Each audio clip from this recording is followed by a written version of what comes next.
Hi, beautiful people. How are you doing? Hello.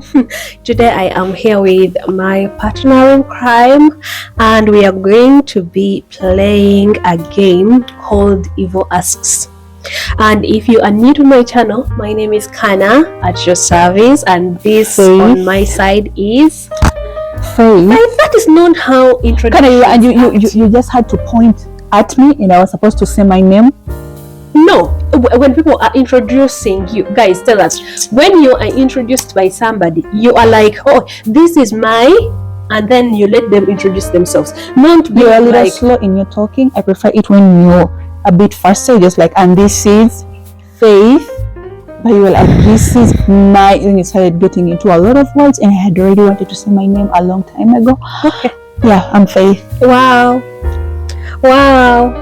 All right, guys, this is Faith. I'm Kana, and today you are on our show. If you like it, continue to like, subscribe, and hit the notification bell before we really get into the show. And first of all, we are going to appreciate how beautiful we look. Oh, Mama's beautiful daughters.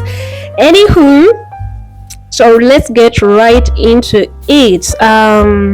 So the game is called Evo Asks, and with Evo Asks, yeah, it's like just some interesting questions. You get me? And we will see how Evo Faith can really get, because I feel like she's the evilest of all of us. I am not. I am a good girl. Let's pretend. It's not even a Did you get pretend. a lollipop? Guys, these days I'm in my lollipop era, so I think I'm getting Faith one. Thank you. That's so kind of you. Yeah, I am a kind sister. Do you want to be given some time? Oh, Jesus Christ. African, and I ain't gonna like wait for these things to open themselves. Yeah, I feel you. I'm also not very patient with it. But seriously, are you even patient, Faith? I am patiently waiting for the return of Jesus Christ that can be counted. Does something, right? Amen. So, my God, just don't even think about making noise as you literally eat that lollipop, Faith. So, question A says, if you could get away with one murder in your lifetime without any legal, social, or emotional repercussions, would you kill someone? Yes, I would. I mean, This is what I'm talking about. Why? I am not evil or anything. Have you ever met that person who irritates you so much? Like, I wish no one got to know about this. Like, I wish there were no. Okay, I don't even know how to explain it. Yeah. I'm not a killer, Kana, but I would get away. But I would get away with at least one murder. If the question was asked to me, I would definitely not do it. Boring. No, seriously, it's not about being boring or not boring. It's the fact that for me, I see life as something. Nobody's life should ever be taken for whatever reason. I don't see a good enough reason. Let me tell you one thing.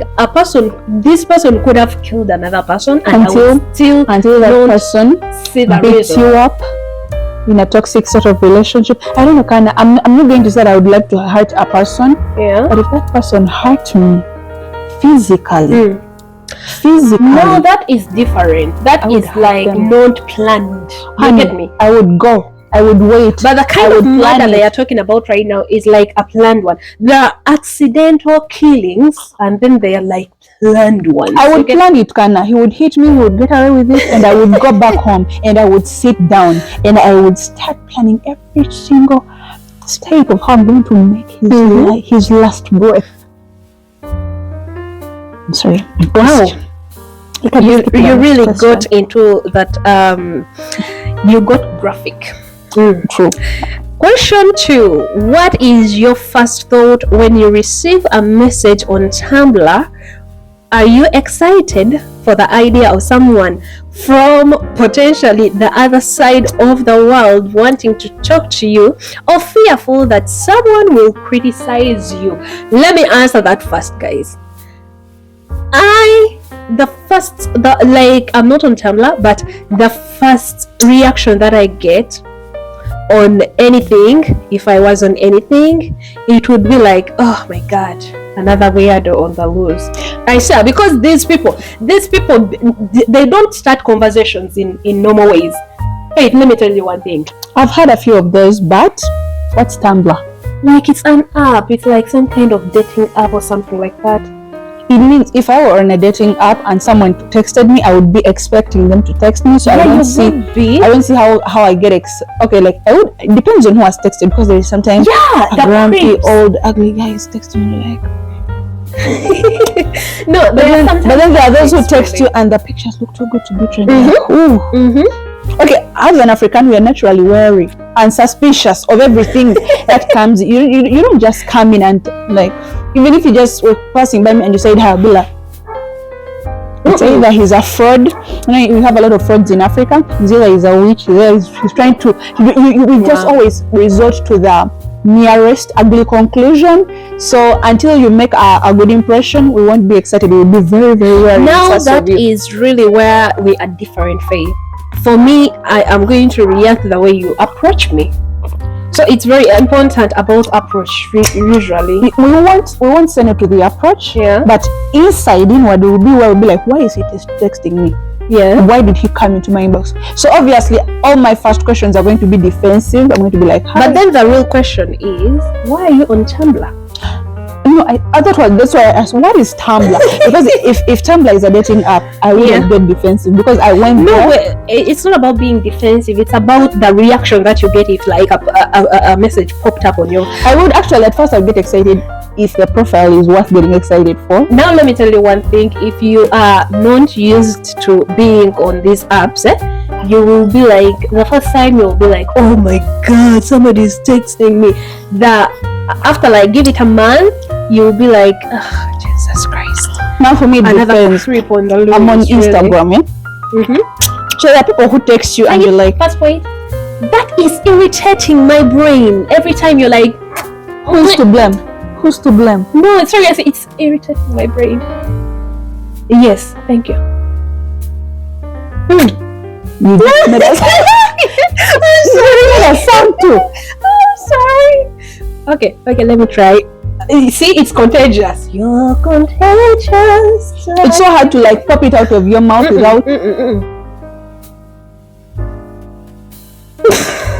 We all know how difficult that was. That was a choice. Yes, but when I make it apparently it's irritating. Yeah, it is.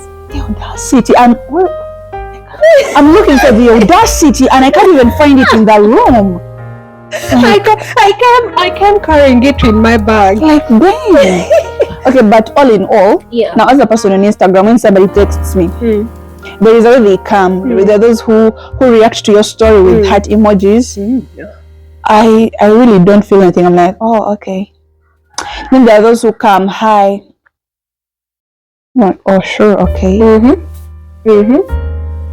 Then there are those who just send dots, lines. You're like, okay, what's going on? Like on my IG, I don't react until I see your profile. If it's worth reacting to, I'm gonna first read your message. I always read your message, then I go in your IG. You have a good following. Damn good. Even if your following is little, but your content is good, or you look good, I'm gonna give it time. I'm gonna see how often you like my pictures. Wow. I'm gonna follow you up for at least 4 days. She is so full of herself. No, not really. Then afterwards I'll reply. Okay. I'm the prize here. For me, I don't give really much thought with Instagram. And then there are people who actually text me and I'm like, I know this person. We've just not been seeing each other for a while. I immediately reply, but then there's a person you reply and you've opened up a loophole of a hole of creepiness in your life. Yeah, like those long lost relatives. Have you, so number 3 is like, have you ever looked down on someone because you thought your religious views were superior? No. I have Good not. Question. But there are people who say something which is, no, I wouldn't even say blasphemous, which has no like,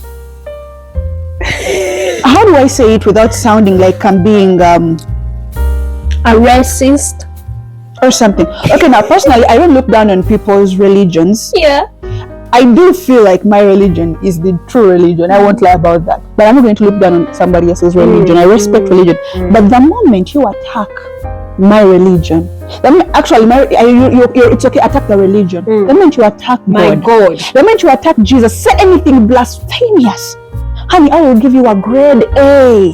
A grade A, a spiritual grade A. I will show you everything wrong about your religion. Yeah. Because I will not attack you. I will not even comment when you talk about your God, you talk about what you believe in. I don't even attack atheists. I'm like, that's your preference. But the moment you attack me, because as a person who loves Jesus so much, every single time someone says something against Jesus, I feel repulsion. I can't just sit down.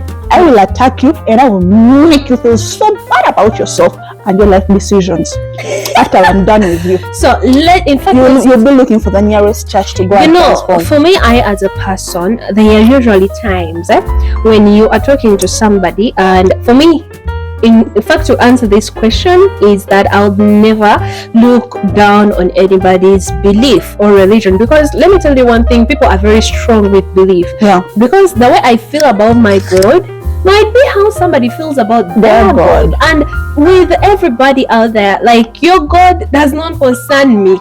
It really does not. I don't live in your house, you don't feed me, so it will not concern me. You can get out, get a leaf, this lollipop itself, and be like, this is my God, and I'll still look at you and I'm like, do you, boo? Have a good day. But at the end of the day, this is where it really aches me. You get me? Yeah. When people like, I respected you that you don't believe in my God. I respected you that you have other things you believe in. I even respect you when you say I don't believe in nothing. But the moment I'm like, you know what? We are talking in a conversation, and then I'm like, amen. Because for me, I love to say that word. You get me? It's who you are. It's who I am. And then, like, some people are like, oh, we don't talk about that God. Yeah. I was recently out. What do you mean? And I was like in this conversation, and I'm like, amen. You get me? So they made a comment, and it's like not a bad one. So I'm like, yes, amen. You get? And then they're like, oh, I thought we discussed not to talk about that God here. I'm like, what are you talking about? I'm like, what are you talking about? That's the kind of attack I'm talking about. They go on to explain themselves. They are like, oh, it's like I don't believe in any God. It's like I don't like that Christian shit. I'm like, okay, fine. But in order for you not to like something very well and be you have to first know about it. No.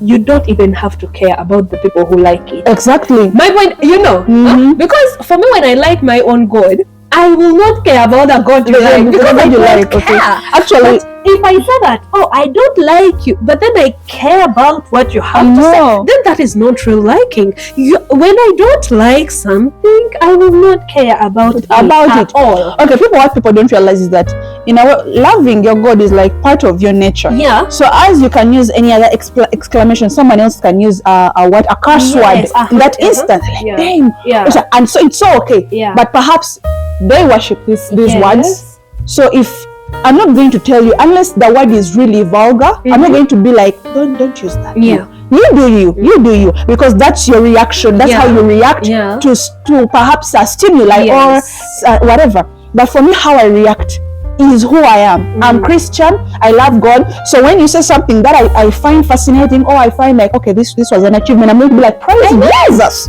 Look at God. Because to me, I have this thing in me that has grown up in me that to me, every good thing that goes right, it's God. So if you don't believe that, you'll be like, don't comment about it, because I'm not going to comment about you. Thank you. Okay?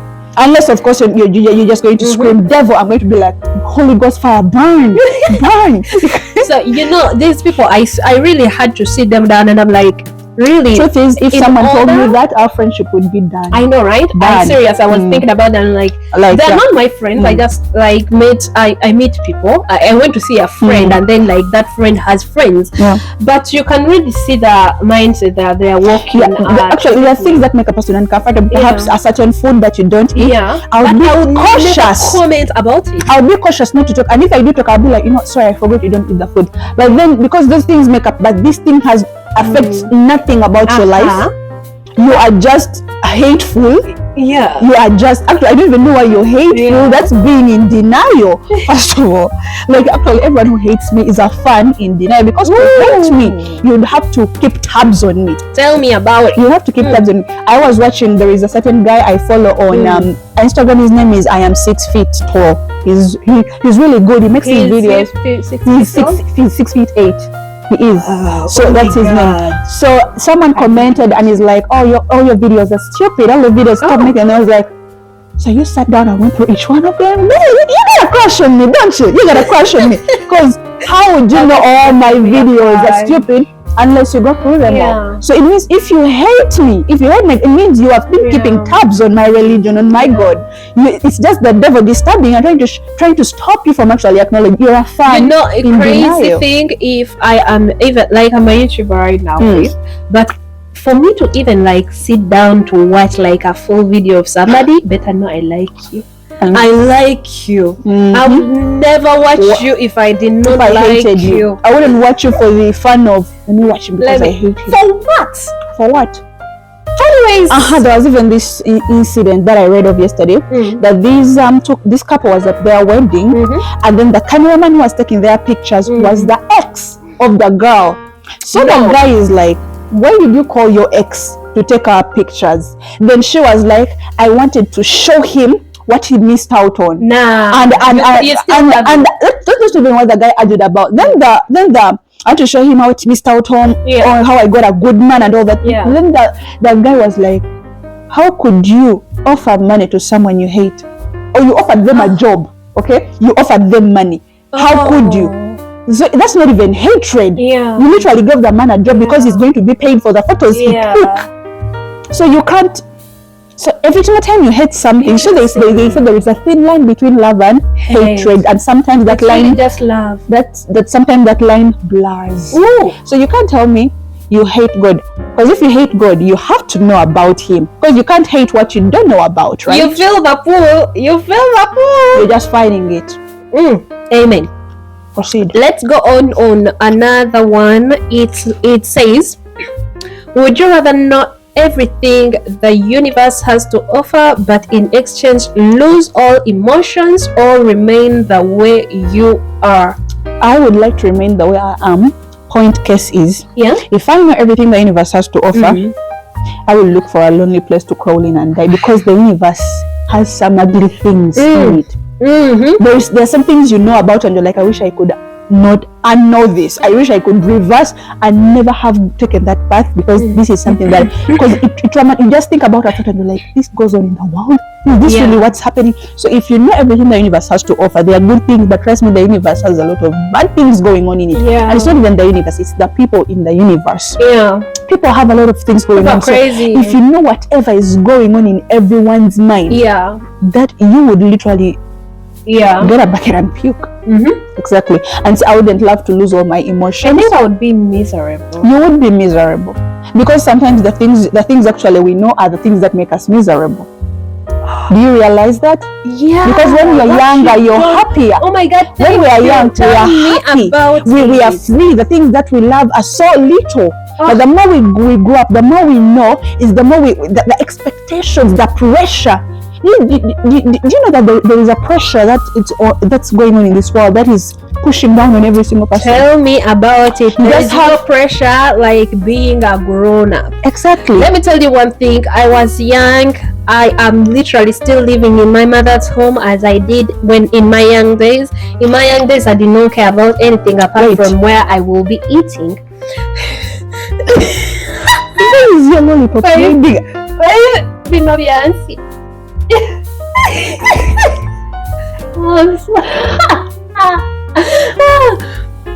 Oh my God! Oh my God!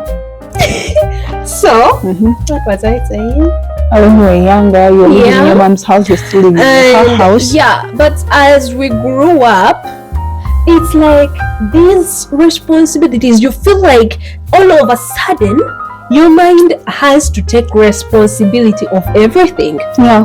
It's nobody's telling you, because my mother does not tell me that, oh, now Kana, you have to pay for this, oh, now Kana, you have to do this. No, I know it's something that grows into you, and it's like now you because you're a grown up, you're starting to get your own money, you have to do this, you have to do this, you have to contribute on this. But in my young days, I was doing the same, living rent free in my home, and I did not feel like that. Yeah. So right now I'm like, what is growing up all about? Like, there is, oh my God, there is a spirit and growing live up. along the responsibilities. The more you grow up is the more you get exposed, the more you know new things. Thank you. And then you're like, you know this, Tell me about, because you can be there, you watched something. When we are young, we are happy, we are free. The things that we love are so little. But the more we grow up, the more we know, is the more the expectations, the pressure.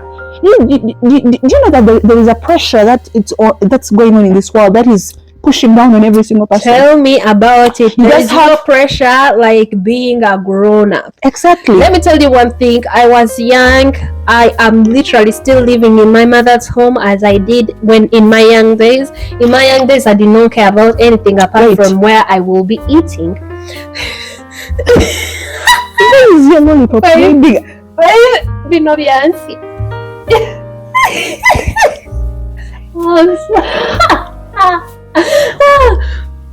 Oh my God. Oh my God. Go on. So, what was I saying? When you were younger, you were living in your mom's house, you're still living in her house. Yeah, but as we grew up, it's like these responsibilities, you feel like all of a sudden your mind has to take responsibility of everything. Yeah. It's nobody's telling you, because my mother does not tell me that, oh, now Kana, you have to pay for this, oh, now Kana, you have to do this. No, I know it's something that grows into you, and it's like now you because you're a grown up, you're starting to get your own money, you have to do this, you have to do this, you have to contribute on this. But in my young days, I was doing the same, living rent free in my home, and I did not feel like that. Yeah. So right now I'm like, what is growing up all about? Like, there is, oh my God, there is a spirit growing live up. along the responsibilities. The more you grow up is the more you get exposed, the more you know new things. Thank you. And then you're like, you know this, tell me about, because you can be there, you watched something, a cartoon, when you're young, then someone tells you all of a sudden that this cartoon means totally something else, but you didn't know that it meant something else until someone told you this. No, people are out there trying to overthink everything. But people I don't believe in those people. I don't believe in those people. People are overthinking everything. And let me tell you one thing, if like somebody were to come up to me and they're like, oh, that cartoon is obscene, and I have been watching it millions of times, and I never saw any obscene. It means you are an obscene person. Let me tell you one thing. By the way, it's true. Yeah, you're the obscene one. Because you notice things that I am not noticing, and you're trying to make me notice things. It means that is what your mind. Somebody told me SpongeBob is obscene. I have been watching SpongeBob ever since I was a kid. I have never seen anything wrong with SpongeBob or Patrick or Squidward or Sandy. And you know what I watched recently on TikTok? That Crab is the only crab. Mr. Krabs is the only crab in SpongeBob, because apparently they used the crab. The other crabs are being used in the Krabby Patty. It's their meat. Then I'm like, do you remember this episode of where they were doing the scheme? Where the crabs came in a competition, where who was the best schemer, and Mr. Krabs literally was the freaking best. And the crabs are out there running business. So people sit down and think about things, and they try to make something look evil, look dark, look obscene. And then, why are you trying so hard? Why?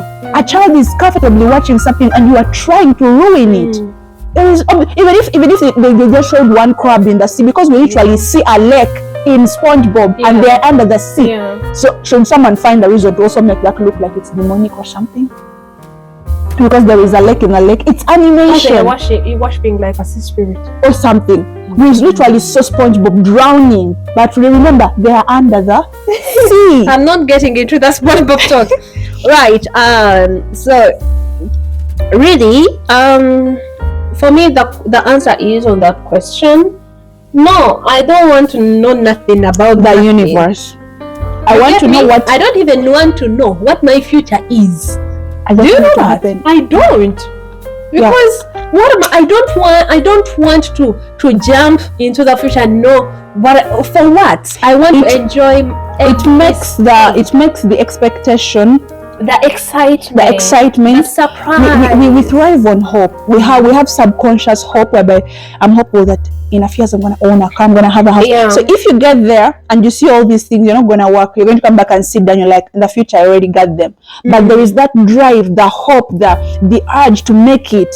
So if I know what's gonna happen, if I don't want to know what the universe has, like the knowledge of the universe, because it's going to weigh down on me and I might even probably end up committing suicide. Alright guys, so the question is, if you could live and be healthy without sleeping or eating or drinking, which would you cut out of your life?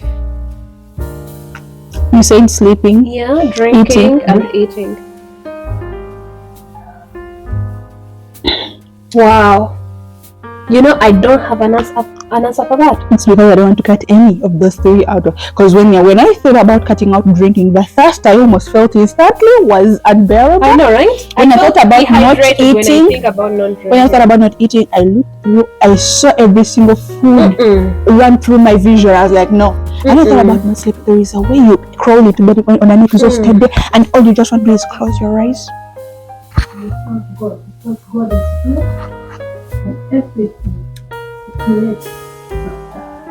Exactly. Actually, that question is even hard to answer. Mom has already answered it. Like, it's perfect. You can't even think about not living without those things because God never created any imperfection. Even if I would be healthy without them, I would still want them. I just want to eat them because they are there. Ooh, look at this question. Have you ever watched a full-length pornographic movie? No.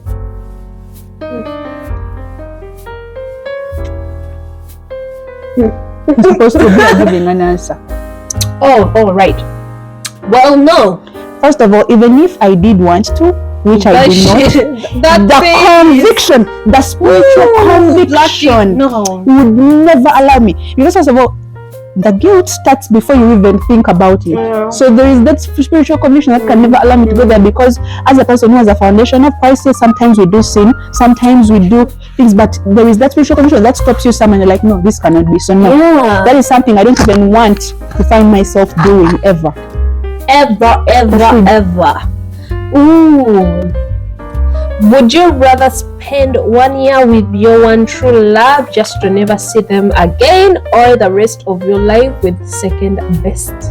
Second best. Second best. Yes. I pick second best anytime of the day. I pick second best anytime, because you're gonna spend 1 year with your one true love, and you're never going to see them again, and you're going to be in pain, heartbreak, yearning, craving, wanting them back in your life for the rest of your life. Yeah. Because that year was extremely so special, you can never let go of it. That is misery. But with second best, there are those good moments, there are the bad moments, because second best is not bad or anything. The love might not be true, but we do have our good moments. And even though they do leave, it was second best. I can get over it and get another second best. Wow. That's a good one. I know. But for me, you know what? Truth be told, I would pick second best, just because I feel like love, you can make anybody your first, your one true love. As you go to love people, when you put in the time and everything, like the love is reciprocated to you. Everybody can be your one true love. You get me? There can be somebody who can be your one true love. One of the reasons why a lot of times we find that relationships are not working out, and you're like regretting about relationships, because one party was just in that relationship to just you get me? Unrequited.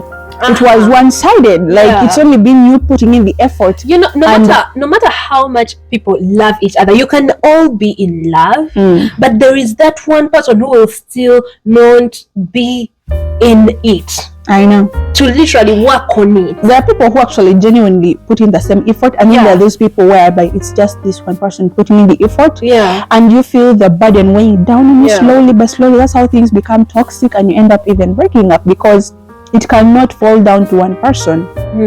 But then all in all, I cannot bear getting a perfect person who fits me, who makes me feel loved, who gives me everything I've ever wished for a year, and then they are ripped away from my life.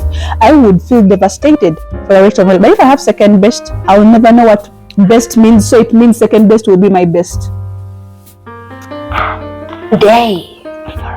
Did you pass math? That makes so much sense. Solving equations. I know. I understood the assignment. I understood the assignment. All right. Do you no? Do looks mean anything to you? Don't lie. Could you fall in love with someone you don't find attractive, or you find ugly, or you thought was ugly? Looks mean something to me. They don't mean everything, but they mean something to me. Because for me to love someone who is ugly, I would have to have been disappointed a lot by the handsome ones. And second of all, they would have to have done something that is so hard to ignore. Like in characters, some people have very extremely good characters, but then it's not going to be easy. You definitely, I'm not going to lie, you won't be my first option. You won't be the first person that I was like, by the time I accept you, it means I don't even know me. Like, the beautiful people have hurt me. All the ones I thought were beautiful. And I'm not saying this in a bad way, but we have to be realistic here and true with ourselves. Because I'm not going to come here and lie and be like, I would love an ugly person, because no one wants anyone who is ugly, be it a man or a woman. Okay, so obviously looks mean something to me, but then so does character, because sometimes if you have looks and you don't have character, you end up looking ugly in my eyes. Let me tell you one thing, Faith.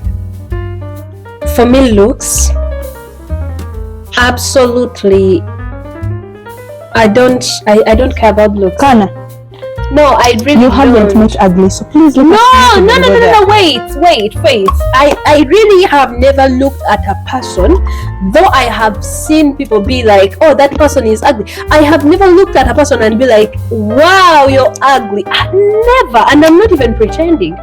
I really don't care. For me, character is the most important thing. So I can fall in love with anybody because of their character. The goodness in you attracts me to you. Me? It's not your looks. Me? And unfortunately, Faith, the pretty ones always have the worst character. Not everyone who looks good has bad characters. For instance, not everybody. Oh, wow. As an example, you get to forget that you're not ugly. Oh my God, Faith, I take back my words. Wow. Take them back, I really just insulted ourselves. I want someone who looks good, and not really for myself. It's because I want very good offsprings. I am sorry, but I'm not even. In my mind, I'm pretty enough for the both of us. Trust me, until the father's genes take Jesus Christ, you know what? You're right. Looks don't matter to a certain extent. A person doesn't have to be overly beautiful. Yeah. There are certain qualities that make a person beautiful. Yeah. Okay. I know I'm not perfect. I'm not even the most beautiful girl. In my eyes, I'm the most beautiful, and you cannot tell me otherwise. Okay. But then, to a certain extent, I do want to look with someone. I do want to be with someone presentable. Yes. Presentable. You're right. And I'm Tell me about it. I'm not saying people don't deserve love, because I can actually, in fact, fall in love with someone who doesn't look good, because the heart wants what the heart wants. So literally, it all comes down to the heart. And then character matters, because I have met a person who is so beautiful, and the first word they say is a turn off, and they're like, the beauty falls. Yeah. And then you can find someone, they're not really that attractive, but the words they say, they make you stop and turn back and look at them a second time. And you're like, wow, those people have character. So really, but then at the end of the day, looks do matter. Your pockets do matter. You know what makes a man handsome? Handsome. People never got the definition. They never got it, really. A man is not handsome because he has physically attractive attributes. A man is handsome because he has money and he gives it. And really, Faith. So people think being rich is a person who has the money. No. Being rich is a person who gives the money. Let me tell you one thing. We have met people who have money, but they will never give you. The definition is stingy. Yes, but you have met a person who is like, this guy, he just likes you and he wants to make you happy, and they want to make you happy. What makes you happy makes them happy, and they want the best for you. I know. And they're like, you know what, Kana? Let me share the little I have with you, and they will share the little. That is the most. People think that having money is. You have to take someone to an extremely extravagant restaurant. You'll find someone who doesn't have much, but then they'll take you to a place. It is mediocre truth. That's that fact, because that's what they can afford. But the fact that they took the initiative to actually even take you to that place, that is so much. There is a lot of. It's that gesture that matters. In fact, Faith, it brings. So those people are very same. You're gonna spend money if you want my number. You want my attention. If I'm giving my time, boy, you're gonna spend money. Anyways, Faith, this brings us back to that conversation that has been going on the internet for like the longest time, and I've been like hearing about it. Tell me. But it annoys me for some unknown reason. So women, like, we're coming out and all of that, usually in the Western places, because here in Uganda, hey, Jesus Christ. Right. Here in Africa, no, that is not working out. Depends on what you're talking about. It's like that thing of going to a restaurant and paying 50-50. So you go to like on a date, and you have to pay for 50, and then like the guy has to also pay 50-50. And I'm like, in my mind, I'm like, okay, all right. What is going on? Why? Because for me, even if like I could afford it, I still don't see why I should pay. Because and that's a guy taking the girl out. Do people know why God created man first and not woman? Tell us, Prisha. To take charge, to dominate. To dominate is not to like make a person into slavery, but to be the leader. That is why the father is the head of the what? The home. I'm talking, this is generalized. Okay? A man leads. Am I right, Mama? A man dominates. Amen. Women were created to be submissive in nature. Let's leave alone this emancipation, this feminism. Let's go back to the core. What did I say? Feminism. Exactly. A man is supposed to take charge and to lead. And it financially, he's a provider. In love, Rich. He's the one who. It's not a woman who goes and approaches a man and tells you, dude, I got feelings for you. Like, hey, what I hear that? No, that's not how it works. A guy takes charge because that's how it was created from the start. So you don't take a woman out to a restaurant. A woman you asked out. Remember, in this, a man is always the person who asks out. I have never asked out, except for the rare occasions where a woman approaches a man.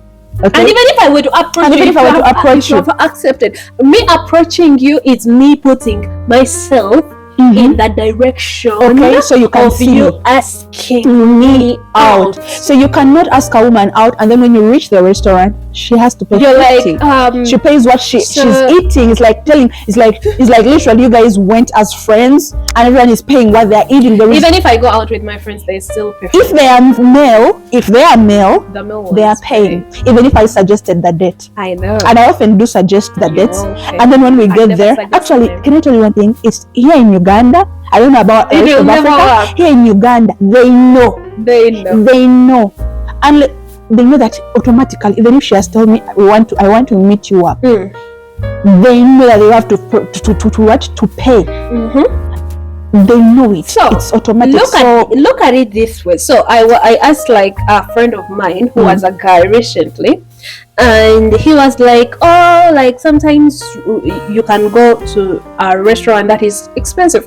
Then in my mind I'm like, why did you go to a restaurant? Did you take me? Let me tell you one thing. I might act like as if like I want all the good stuff and everything. We want them all, but if I know that my guy is not that financially there, and if you know that your pockets cannot pay for both of us, our meals, take me to something simple. Take me to the Rolex guy. Exactly. Take me to something there are simple. restaurants of all levels, and the food is always delicious. There's no, except for people who just don't know how to cook. Let me tell you it's hard to go to one place. Cheap food is the best food. Cheap food is always the best food. Okay, we used to see this program on Real Time Cheap. It's like literally the food was so cheap. And it was so cheap. It was so good. Wow. Okay, so everyone, you see what realize this world accommodates everyone who is in it. Everyone has a level they're at. So don't try to be what you're not.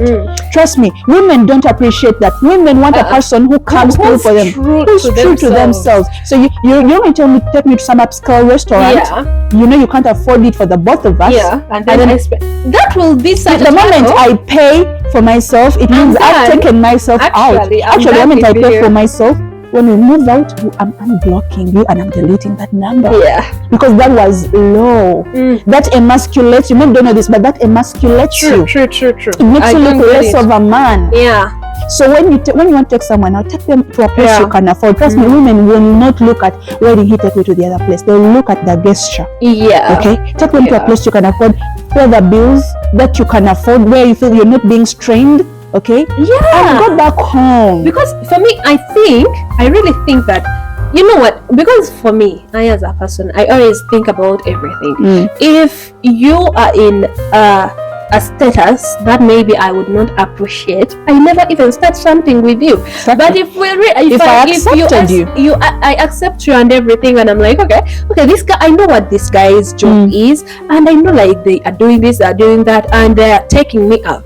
I would expect you to take me to a place you can afford. You don't have to take me to a 5-star hotel and everything, and then you're like, oh, now you know what, let's bring together money. We are not even married. Why are we bringing together money? You know, if it was a friend, if it was my friend, like, I always pay. If it was my friend, like, we are just friends, there is no attachment. In fact, we left home. We are going to pay together. Okay, we're going to I'm like, man, I have this. Yeah, you have this. So let's pay up, because we just went out to have a good time at an upscale place. So obviously we are going to come up with a place. But you suggested this place. You took me out to this place. Take a person to where you can afford. Really, if this woman does not appreciate that, at least I'm going to pay for both of our meals, so that is why I'm taking you to a place that I can afford. And they're literally bitching about like, oh, it's like cheap. Oh, this guy is what? You don't need them, love. You don't need them in your life. Go and find someone better for yourself. Better. Because let me tell you, women appreciate the most little things. People just don't know this. We want gestures. We don't need you to like go beyond and all that. It's the little things that matter. The fact that you've taken the initiative to take me out, even if you don't have a car, we'll take a judge back home. Okay, that means the important thing is that you got me to my door safe and sound. Okay, it's the things we are going to look at. So, Faith, this is the question. We have talked enough about the other species. This is the question. Okay. If you were old enough and not in a situation where it... Excuse you. Bless me. If you were old enough and not in a situation where it would be inappropriate, would you sleep with one of your past school teachers or professors?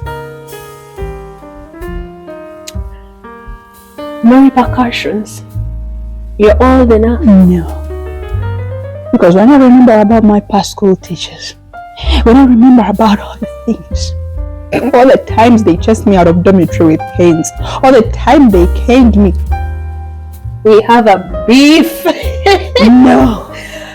You know, let me tell you. I repeat, no. Not even. Unless really it's the last man on earth. I mean it, because that would mean I'm desperate. Yeah? No. Wow. So guys, let me tell you one thing. With all due respect, if any of my class teachers seeing this, I just see in that regard of you're a teacher. You cannot be anything other than that. Yeah. You know, I would never. Especially the math teachers. Oh, Jesus Christ, the math teachers. But I would never. Because you know why? Let me tell you one reason. Teachers, Yeah, I hope that says a lot. It will. I will say, people who haven't been to Ugandan schools, you know how tough these teachers can be. I cannot stand. You just don't. You could find a teacher in the same pavement. You guys have to pass by each other, and you would a teacher could just pass by you and literally hit your head or push you. Even that teacher John. Let's proceed, please. I can't. I really cannot do any teachers. I literally got out of class to go to the bathroom to pee, and when I came back, I was called for being late to class, and they whooped my ass. They whooped it up. Then I called my mother the following day. Oh, you called her? Wow. I have had more incidents in school than you can ever imagine, and I'm a good girl. I'm a good girl, and I was a good girl all throughout school. But even teachers right now, I'd be like, you know what? I was young. I need a rematch. I know, right? Yeah. Yeah, sometimes. But the school that I met Chaos in is literally Faith's school. Another story for another day, please. That is a story. Ooh, ask for it. Maybe we will look into it. Wow. Yeah. Faith, if anyone in the world would automatically only know one language, which language would you choose? Luganda. Amen. I would choose the language I know. I would choose Luganda as well. Luganda is a very beautiful language. There is nothing more funny like a white person trying to speak Luganda. Alright, so the language. It would be Luganda, obviously. Like, first of all, Luganda is a very romantic language. When you're trying to talk to your hubby, you'll be like, "Oh, mukwano." Oh, mukwano means my love. Don't you hear? When a man is trying to plead with you, you really want to turn back to them. Nkwagala nnyo. I love you so much. Like, it has this plea to it. It has a plea. It has like a romance to it. Luganda is a language of romance. Let me tell you one thing. People are out there being like, oh, we don't like Uganda. Oh, please.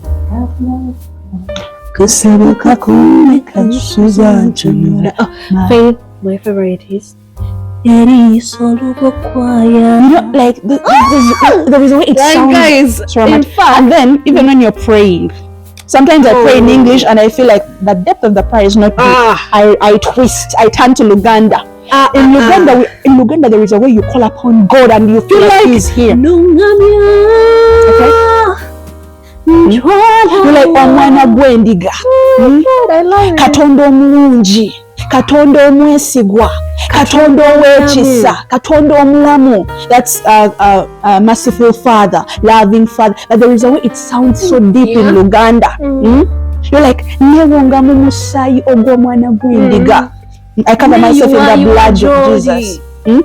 Like it has depth. I could never choose any other language. I'm sorry. And obviously, of course, I'm a little biased because it's my language, so I would choose it. But even if it wasn't, it's just a nice language.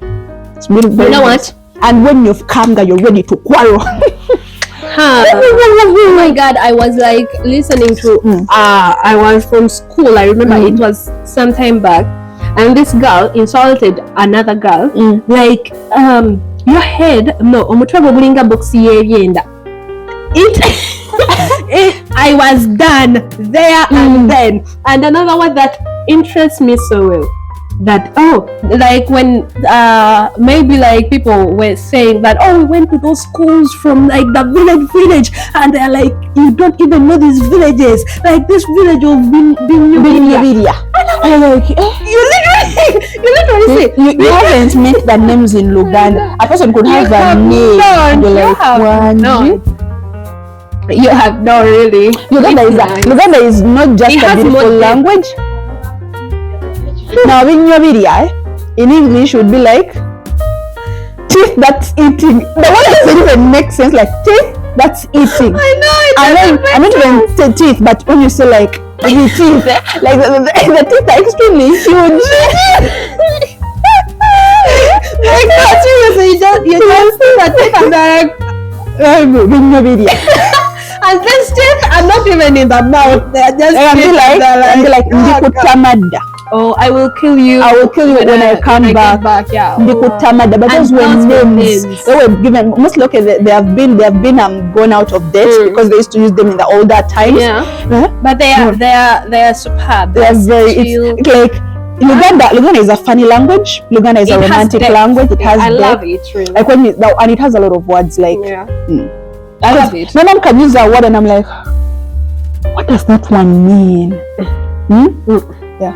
I love it. I just love it. So obviously I would choose my language. So Faith, I have one question that is like so interesting. What if you could what would you tell your younger self if you had like something to say? What would you tell your younger self? I'll just tell them to study better and not act up, because I did act up a lot. I didn't want to study on my O level, like literally, it was a hassle. But then when I look back at it, I believe I should have studied more. I believe I should not have played. Okay, I believe my grades would have been better. Don't tell us what you believe. Tell us what would you tell. So I would tell them that don't slack, don't study. Okay, I would go back to myself and tell them because you're intelligent. Okay, don't play around, because every single time you play around, there are repercussions.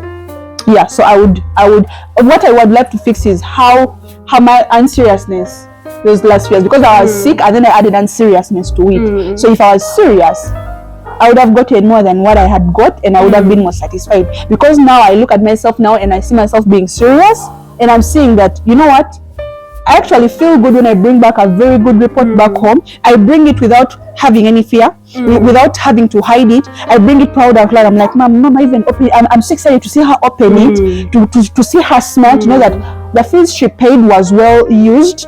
So I would tell myself to have to study more if I would go back. But the rest of everything, it's part of growth. I would not change anything. So if what I would want to tell my younger self is that, hi girl, how you doing? But I would want to tell young Kana that everything's gonna be alright. Everything is gonna be alright. I'm so proud of you that you are still standing on your 2 feet, though you're in pain. I know that the pain is too much, and unfortunately as you grow older it gets more, but it will end eventually. It ends at the end of the day. Don't even think about literally ending your life, because that is not the end of. Shut up, Faith. I'm talking to Kana. Anyways, life gets better, and the living God that you really serve, though you don't understand him right now, he is the most beautiful thing that has ever happened to you. I will tell my young self that believe in God more, pray more, and because he's your strength, he is the strength that you're going to need 5 years from now. Because like I'm talking to the young, 10-year-old Kana, but he's the strength you're going to need 10 years from now, and he is the only thing that is going to bring you out, who is going to bring you through the pain that you're going through and everything. And I'm so proud of you that you're still standing. I'm so proud of you for each and every smile that you keep on giving people. I'm so proud of you that you're not letting the pain get to you. This is getting a little emotional. And first of all, you never smile during those days. You never smile. What are you talking about, Mama? Was I not the person who smiled when Kana was 10 time? years old? I was smiling all my life, Faith. What are you talking about? Can you please go to another question? Wow, Faith knows how to rain on people's parade, and Faith was too busy not smiling and being angry up. When I was 10 years old, I was a very endearing young child, spirited and ambitious. Yes, neither did you. Can we please go to the next question? That will be another story for another. Oh my God, you are so bad. You are so bad. What does your ideal day look like? Wake up extremely early, like around. Stop there. You'd never wake up early. I have to leave us alone. Ideal day? Ideal? When I'm not at school? Like an ideal day, Faith, is like a good day to you. I don't think obviously I wake up with to you. I wake up, so you wake up, we make eyes to each other, like googly eyes of you're awake. We do that. Mom says something, Tina says something, we start. Yeah. The Benga saga. It's a morning ritual. Sure. We always have something to talk about, sure. like debate about. Sure. That eats up at least 2 hours of our morning every single day. Then afterwards, after literally exerting all the energy, I get to my chores. After doing my chores, wow. My ideal day would be getting up, don't do anything. Afterwards, like after having breakfast very early in the morning by let me say 7, because I get up very early every single day. Let me say having breakfast at 7 because I'm so bored that I want to eat, and I will eat again the second breakfast at maybe 11, and then afterwards I would wait for lunch, or usually I would not even eat lunch here at home, and maybe like I would get ready, go out. Yeah. Anywho, that is my ideal day, guys. So this is something that is going to be turned into a story. I think like I loved the questioning. It's nice. I loved it. I know. So guys, it's going to be like a series at least every single week, because like these days I have had some issues like disturbing me, so that is why I have not been posting as much, though I want to be posting all like every single day, because it helps me out with my algorithm. I don't know that word. Algorithm. Yes, that word. And guys, do not forget to like, share, subscribe, because it helps out with building the channel, and every single like helps out, every single subscription helps out, every single comment helps out. Guys, I like the comment. Every single hi, super thanks, all that, it helps out in growing the channel and growing your girl, because we need all the help that we can get. One thing I have learned in life, in fact, one thing that I can say that I have learned in life until now, is that a lot of people will hurt you, but a lot of people will do everything to build you up. True. Yes. And I appreciate that. So guys, let's all help out each other, let's build each other. And if you can, wow, Faith, you look so bored, and if you can help out somebody out there, it's still fine. And I love you very much. It was your girl Kana with my partner in crime. It has been so long since we wanted to say my name again, and you continue. Wow. Okay, Faith, and my partner in crime. It's been so long since we did a video together, and cool. Guys, let me tell you one thing. We are coming back. We are coming back. Faith has school. I also have school. It's my last year. I am so excited. It is going to become more chaotic as we go, because like I have to graduate. Come rain, come sunshine. Faith has to finish her high school. Come rain, come sunshine.